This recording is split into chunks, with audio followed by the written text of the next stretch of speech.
نحمدہ ونصلی علی رسولہ الکریم اما بعد اعوذ باللہ من الشیطان الرجیم بسم اللہ الرحمن الرحیم۔ معزز سامعین و ناظرین، السلام علیکم ورحمۃ اللہ وبرکاتہ۔ بسم اللہ الرحمن الرحیم۔ رب اشرح لی صدری ویسر لی امری واحلل عقدۃ من لسانی یفقہوا قولی۔ صدق اللہ العظیم۔ ناظرین و سامعین، رحمان وائس ولاگز میں آپ کو خوش آمدید کہتا ہوں۔ معزز سامعین و ناظرین، آج جو میں آپ کے سامنے ٹاپک لایا ہوں وہ ہے حضرت اماں حوا علیہ السلام کی پیدائش، جنت میں رہائش، شیطان کا حضرت آدم اور اماں حوا علیہ السلام کو پھسلانا۔ میرے ساتھ جڑے رہیے گا اس پورے واقعے کے ساتھ۔ چلیے شروع کرتے ہیں۔ بسم اللہ الرحمن الرحیم۔ حضرت ابن عباس رضی اللہ تعالیٰ عنہ سے روایت ہے کہ شیطان کی رسوائی اور ذلت کے بعد حضرت آدم علیہ السلام کا علم ظاہر کر کے پھر ان پر اونگ ڈال دی گئی، پھر ان کی بائیں پسلی سے حضرت اماں حوا علیہ السلام کو پیدا فرمایا۔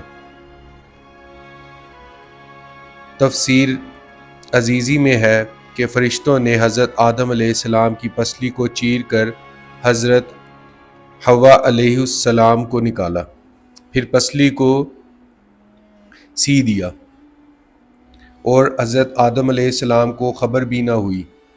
حضرت آدم علیہ السلام نے آنکھ کھولی تو اپنے خون اور گوشت کی وجہ سے انس اور محبت پیدا ہو گئی۔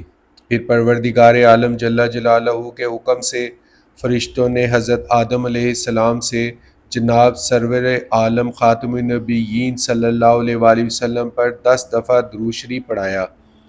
پھر پروردگار عالم جل جلالہ نے انہیں حضرت آدم علیہ السلام کے نکاح میں دے دیا۔ یہ درود بی بی حوا علیہ السلام کے مہر کے طور پر پڑھایا گیا تھا۔ جنت میں رہائش۔ فرشتوں سے سجدہ کرانے کے بعد بی بی حوا علیہ السلام کو پیدا فرمایا اور حضرت آدم علیہ السلام سے ان کا نکاح فرما دیا۔ پھر رہائش کے واسطے جنت میں رہنے کا حکم دیا۔ چنانچہ ارشاد ہے، سورہ بقرہ ترجمہ: اور ہم نے کہا اے آدم، تم اور تمہاری بیوی دونوں جنت میں رہو اور اس میں سے کھاؤ جی بھر کے جہاں سے چاہو، اور اس درخت کے قریب مت جانا اور ورنہ تم ظالموں میں سے ہو جاؤ گے۔ پروردگار عالم جل جلالہ نے ارشاد فرمایا، اے آدم، اطمینان سے سب کچھ کھاؤ پیو تو تیری اور تیری بیوی جنت میں بڑے آرام اور اطمینان سے رہو، صرف ایک درخت کے قریب بھی نہ جانا۔ یہ ایک امتحان تھا۔ تو روایت میں ہے کہ شیطان سام کے منہ میں بیٹھ کر اندر چلا گیا تھا۔ تفسیر حقانی میں ہے کہ روح بدل کر چلا گیا تھا۔ ناسے اور مشفق بن کر حضرت آدم علیہ السلام کے دل میں وسوسہ ڈالا، کہنے لگا، اے آدم علیہ السلام، اس وقت تم پر بڑی مہربانی ہوئی ہے، لیکن تمہاری حیات اور بادشاہانہ طور پر سدا رہنے کا کوئی انتظام نہیں۔ اس تمہید کے بعد کہا لو، میں تمہیں اس باغ میں ایک ایسا درخت بتاتا ہوں کہ جس کے کھانے سے ہمیشہ جیتے رہو گے اور بے زوال سلطنت ملے گی۔ اس درخت کا نام شجرۃ الخلد ہے۔ شجرۃ الخلد ہے۔ حضرت ابن عباس رضی اللہ عنہما فرماتے ہیں کہ وہ درخت گندم کا تھا۔ شیطان کا حضرت اماں حوا علیہ السلام کو پھسلانا۔ اور تفسیر عزیزی میں ہے کہ شیطان حضرت آدم علیہ السلام اور بی بی حوا علیہ السلام کے روبرو گیا، پھر کہا، تم جانتے ہو کہ تمہارا کیا انجام ہوگا؟ اس عظیم تکریم پر فریفتہ مت ہو جاؤ، آخر تمہارے واسطے موت ہے۔ حضرت آدم علیہ السلام نے فرمایا، موت کیا چیز ہے؟ پھر شیطان نے اپنے آپ کو مرنے والے جانور کی شکل بنا کر حضرت آدم علیہ السلام اور بی بی حوا علیہ السلام کے سامنے لٹایا۔ جس طرح کے مرنے والے کی روح نکلتی ہے ویسی حالت بنا کر غور غور کرنے لگا اور ہاتھ پاؤں مارنے لگا۔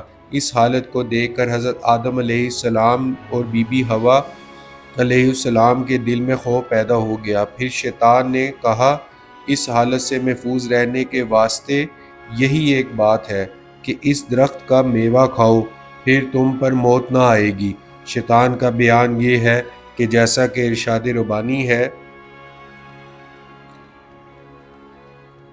کیا نہ بتاؤں میں تم کو ایک درخت کے، اس کا میوہ کھانے سے تم دائمی زندہ رہو گے اور لازوال سلطنت ملے گی۔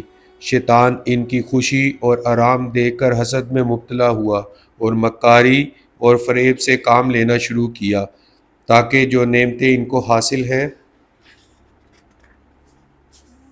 ان سے محروم ہو جائیں۔ پھر شیطان نے حضرت آدم علیہ السلام اور بی بی حوا علیہ السلام سے کہا کہ تمہارے رب نے تمہیں اس درخت سے اس لیے منع کیا ہے کہ اگر تم اس کا میوہ کھاؤ گے تو تم دونوں فرشتے بن جاؤ گے یا تم دائمی طور پر جنت میں رہنے والے بن جاؤ گے، جیسا کہ فرمان باری تعالیٰ ہے۔ سورہ اعراف ترجمہ۔ اس لیے روکا ہے کہ کہیں تم دونوں فرشتے نہ بن جاؤ یا تم کو ہمیشہ کی زندگی حاصل ہو جائے۔ حضرت آدم علیہ السلام نے پھر بھی درخت کا میوہ کھانے سے انکار کر دیا۔ پھر شیطان نے قسم کھائی، میں تمہارا خیر خواہ ہوں، جیسا کہ فرمان باری تعالیٰ ہے۔ سورہ اعراف ترجمہ۔ اور اس نے قسم کھا کر کہا کہ میں تم دونوں کا خیر خواہ ہوں، پس مائل کر لیا ان کو دھوکے سے۔ جنت کے لباس سے محروم ہونا۔ فریب کے ساتھ قسم کھائی تو حضرت آدم علیہ السلام نے خدا کی قسم پر یقین کر لیا اور میوہ چکھا۔ سورہ اعراف ترجمہ۔ پھر جب دونوں نے درخت کا پھل چکھا تو ان کی شرمگاہیں ان پر کھل گئیں۔ پہلے تو نوری لباس پہنا ہوا تھا، ایک دوسرے کے بدن نظر نہ آتے تھے، جب کپڑے اتر گئے تو پھر ایک دوسرے کے سامنے بے پردہ ہو گئے۔ ابن عیسیٰ کرم اللہ وجہ کریم رحمۃ اللہ علیہ سے روایت کرتے ہیں کہ جب حضرت آدم علیہ السلام کو نکالنے کا حکم ہوا تو خدا کے حکم سے حضرت جبرائیل علیہ السلام اور حضرت میکائیل علیہ السلام آئے اور حضرت آدم علیہ السلام کے سر مبارک سے تاج کو اتارا، کمر سے کھولا اور برہنہ کر دیا اور عربی زبان میں موقف کر کے سریانی زبان جاری کر دی۔ توبہ توبہ توبہ قبول ہونے کے بعد عربی زبان میں پھر باتیں کرنے لگے۔ بدن کا پتوں سے چھپانا۔ پھر جنت کے درختوں کے پتوں سے بدن کو چھپانے لگے، جیسا کہ ارشاد ہے۔ سورہ اعراف ترجمہ۔ اور شروع کیا اپنے بدنوں پر جنت کے درخت کے پتے جوڑنے لگے۔ حضرت ابن عباس رضی اللہ عنہما فرماتے ہیں کہ وہ درخت انجیر کا تھا جس سے اپنا بدن چھپا رہے تھے اور بدحواسی کی وجہ سے ادھر ادھر بھاگنے لگے۔ چونکہ حضرت آدم علیہ السلام کا قد طویل تھا اور سر کے بال لمبے اور گھنے تھے، ایک درخت کے ساتھ الجھ گئے، کہنے لگے مجھے چھوڑ۔ درخت فوراً بول اٹھا کہ میں نہ چھوڑوں گا۔ پھر رب العزت کی طرف سے ندا آئی کہ اے آدم، کیا مجھ سے بھاگتے ہو؟ حضرت آدم علیہ السلام نے عرض کی کہ اے رب، میں تجھ سے حیا کر رہا ہوں کیونکہ برہنہ ہو گیا ہوں۔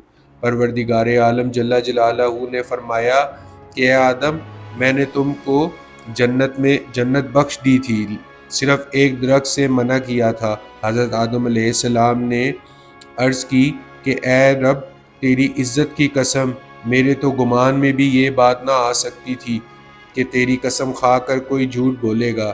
خداوند کریم نے فرمایا اب تم کو زمین پر اتاروں گا۔ ترجمہ۔ کہہ دیا ہم نے تم سب یہاں سے اترو۔ سورہ بقرہ ترجمہ۔ اور تمہارے لیے زمین میں ٹھہرنا اور کام چلانا ایک مدت تک حضرت آدم علیہ السلام کا ہندوستان میں اترنا۔ حضرت آدم علیہ السلام حضرت ابن عباس رضی اللہ عنہما فرماتے ہیں کہ حضرت آدم علیہ السلام مصر کے بعد سورج کے غروب تک کی ایک ساتھ ہی جنت میں رہے ہیں، اور حضرت ربی بن انس رضی اللہ عنہما فرماتے ہیں کہ 9ویں یا 10ویں ساتھ حضرت آدم علیہ السلام کا خراج ہوا جنت سے، اور ان کے ساتھ ایک شاخ تھی جنت کے درختوں کی، اور جنت کے درخت کا تاج سر پر تھا۔ اور سعدی رحمۃ اللہ علیہ کا قول ہے کہ حضرت آدم علیہ السلام ہند میں اترے، اور آپ علیہ السلام کے ساتھ حجر اسود بھی تھا، اور جنتی درختوں کے پتے تھے جن کو ہندو میں پھیلا دیا، پھر ان سے خوشبودار اور درخت پیدا ہوئے۔ حضرت ابن عباس رضی اللہ عنہما فرماتے ہیں کہ حضرت آدم علیہ السلام ہندوستان کے دانا شہر میں اترے۔ حضرت آدم علیہ السلام سخت پریشان تھے، تو حضرت جبرائیل علیہ السلام نے آ کر اذان دی، تو اذان میں جب حضرت آدم علیہ السلام نے حضرت محمد خاتم النبیین صلی اللہ علیہ وآلہ وسلم کا نام مبارک سنا تو آپ علیہ السلام کو بڑی تسلی ہو گئی۔ حضرت حوا علیہ السلام کا جدہ میں اترنا۔ حضرت حسن بصری رحمۃ اللہ علیہ فرماتے ہیں کہ حضرت حوا علیہ السلام جدہ میں اتری، اور ابلیس بصرہ سے چند میل کے فاصلے پر سیستان میں پھینکا گیا، اور شام اصفہان میں۔ بعض روایات میں ہے کہ طاؤس بھی تھا جو کابل میں اتارا گیا تھا، اس لیے بعض روایات میں ہے کہ سانپ اور مور بھی شیطان کے داخلے میں شامل تھے، اور حضرت آدم علیہ السلام اور بی بی حوا علیہ السلام کے ہاتھ گھٹنوں پر تھے اور سر جھکا ہوا تھا، اور ابلیس نے انگلیوں میں انگلیاں ڈالی ہوئی تھیں اور آسمان کی طرف نظر جمائی ہوئی تھی۔ پروردگار عالم جل جلالہ نے آدم علیہ السلام سے فرمایا کہ جب میں نے تم کو اس درخت سے منع کیا تھا تو پھر کیوں کھایا؟ حضرت آدم علیہ السلام نے عرض کی کہ یا رب، مجھے حوا نے مشورہ دیا تھا۔ پروردگار عالم جل جلالہ نے فرمایا کہ میں حوا کو حمل کے زمانے کی سختی، درد و تکلیف، اور وضع حمل کے وقت کا درد و کرب، اور ولادت کے وقت کی تکلیف، یہ سب مصیبتیں دوں گا، اور حیض کی آلودگی، اور خاوند کے حکم میں رہنا اور اس کی تابع داری کرنا، پھر بی بی حوا علیہ السلام کا آدم علیہ السلام سے جدا ہونا، اور اس گناہ کو دنیا میں مشہور کرنا، رنج و غم، محنت اور مشقت سے گزارا کرنا، یہ سب ایک بھول کی شامت سے ہیں۔ پروردگار عالم جل جلالہ نے فرمایا کہ اے آدم، میں نے تجھ سے کہا تھا کہ شیطان تمہارا دشمن ہے، جیسا کہ فرمان ہے سورہ طٰہٰ۔ ترجمہ: پھر ہم نے کہا کہ اے آدم، یقیناً یہ تمہارا اور تمہاری بیوی کا دشمن ہے، تو کہیں وہ تم دونوں کو جنت سے نکلوا نہ دے، پھر تم کو محروم ہو کر رہ جاؤ۔ یہاں جنت میں تو کھانا پینا بغیر مشقت اور محنت کے ہے، یہاں نہ بھوکے رہو گے نہ پیاسے رہو گے، پھر بھوک پیاس آ جائے گی۔ ناظرین و سامعین، یہ میں نے آپ کو حضرت اماں حوا کے متعلق اور حضرت آدم علیہ السلام کے متعلق بتایا۔ ناظرین و سامعین، امید کرتا ہوں آپ کو میرا یہ ولاگ پسند آیا ہوگا۔ اس کو ضرور لائک کیجئے، میرے چینل کو سبسکرائب کیجئے، اور بیل کے آئیکن کو ضرور کلک کیجئے تاکہ میری نیکسٹ آنے والی ویڈیو آپ کے تک بر وقت پہنچ سکے۔ اپنے پیاروں کا، اپنے ہمسایوں کا اور اپنے گھر والوں کا بہت سارا خیال رکھیے گا، اسی امید کے ساتھ کہ آپ ہمیشہ سکھی رہیں، سلامت رہیں، اور میرے ساتھ جڑے رہیے۔ اللہ آپ کا حامی و ناصر ہو۔ السلام علیکم تسلیمہ۔